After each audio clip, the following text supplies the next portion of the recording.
Are you looking to buy a home? You don't know where to start? Should you get a realtor first? Should you get a lender first? Where to go? This video today, I'll be sharing with you guys the beginning steps of my home buying process. Stay tuned.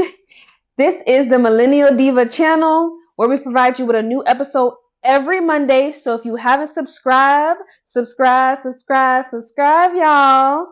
And we talk about skincare, my home buying process, and locks. We're going to talk about so much more later. Stay tuned for that as well. If you haven't, click that little bell at the end of your screen. Make sure you do that now so you can get notifications for what's up to come. But let's get into it. First, we're going to talk about my home buying journey and what I did. So first, I got a realtor and then I got my lender. My realtor is actually the person who put me on to my lender. She gave me a couple options and then I did my research and I picked a lender that she gave me. She also told me to use my bank as well to see if they would give me a better deal because I've been with them for a while. But that didn't go too well for me. Their interest rates was not better than the lender I chose. So I was like, yeah, we're just going to use one of her lenders that she gave me. His name is Terry Husbands. He was great, but I wanted to go over what I felt was best. I feel like what's best and what your realtor tells you is to have a lender and then you get your realtor because for some reason, once you have a realtor, you want them to go looking for a home. If you don't have a lender and a pre-approval is what they're going to hunt you down with that word pre-approval. If you don't have a pre-approval first, you won't really know what house range you can look in. So my advice would be to get a mortgage lender first.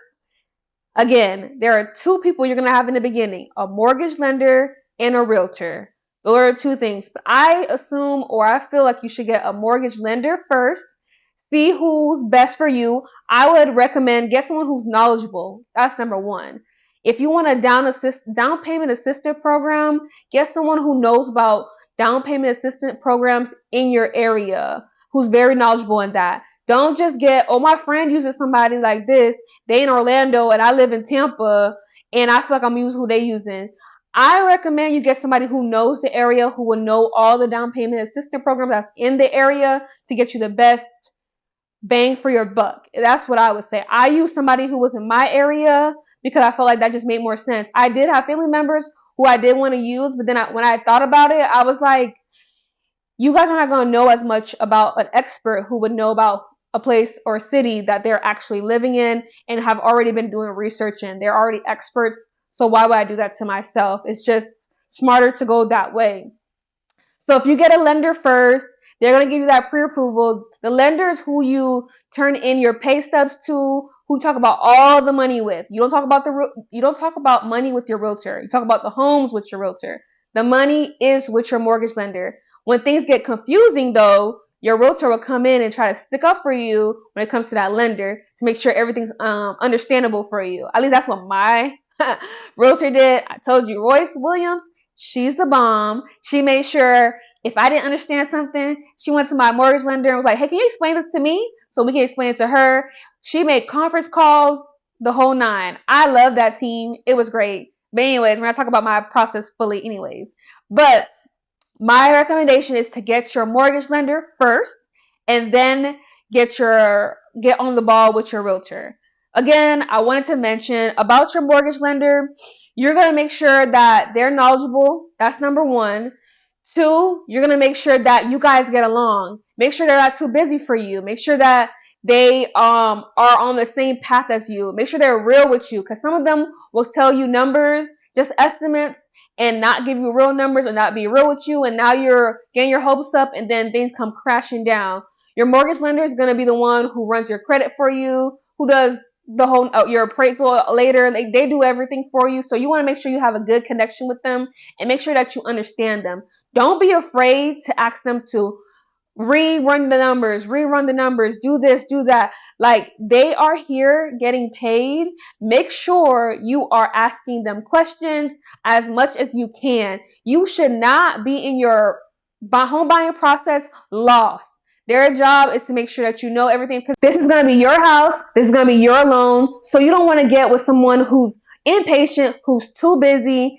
Yeah, that won't make sense. There's going to be times where you meet with your realtor. You might have to change homes in the middle of the process. You find something better. You need a mortgage lender who is available to assist you as much as they can. So yeah, again, let's recap. Someone who's knowledgeable, someone who has time for you, someone who's patient enough to talk about what's going on throughout the process and make sure that you're continually, involved and understanding everything that's going on. Then I say, after you get your pre-approval, mind you, your lender is going to be the one who tell you, hey, you're not ready for a home yet, or hey, you're ready for a home. So yeah, then you get your pre-approval. If your pre-approval is to your liking, that's when you get with your realtor and you guys start looking at homes that are based off your pre-approval. So you can't get a home that's more than what you're pre-approved for. Again, you can't get a home that's more than you're pre-approved for. So this is why I say get a lender first and then go with your realtor. Your realtor is then going to go look for homes in the area that you want. So just be mindful to have that area that you're in mind of. I think I had like 4 or 5 areas that I was interested in. I didn't mind what area I got a home in as long as it was those specific areas. And I ended up finding more homes in one area than another one. So just be mindful if you want to have a broad search. I don't have kids. I didn't have a husband. I didn't have any of those restrictions, so I could have a home anywhere. I was down to go anywhere. Some of you might have a more slimmer pickings because you want a good school zone for your kids. You want so many things different for you. I don't care about commute for work. There's so many. I was just really lenient, so I had a lot of different options where I want to go. But my biggest tip is to know where you want to stay, what area, what kind of home you want, because your realtor, she's going to pretty much ask you to put a list of all the things you like. Make a list of everything you must have and things that are, I might budge on these. That's what my realtor told me to do. And she's going to try to make sure you get all of them, but, she's going to give you more options that can fit the best or the most of your situation. So my realtor, Royce, she was awesome. I feel like I got mostly everything on my list but one thing. So y'all get with that. Y'all get with her, please. I told her I wanted a TikTok house, and this by far is definitely a TikTok house. Let's talk about the list that I wanted for my home when it came to buying a home with my realtor. So I asked her for a home that was at least 3 bedrooms, 2 or 2.5 baths. I wanted one of those half baths to be downstairs so guests can use that. I wanted a garage. I wanted a gated community.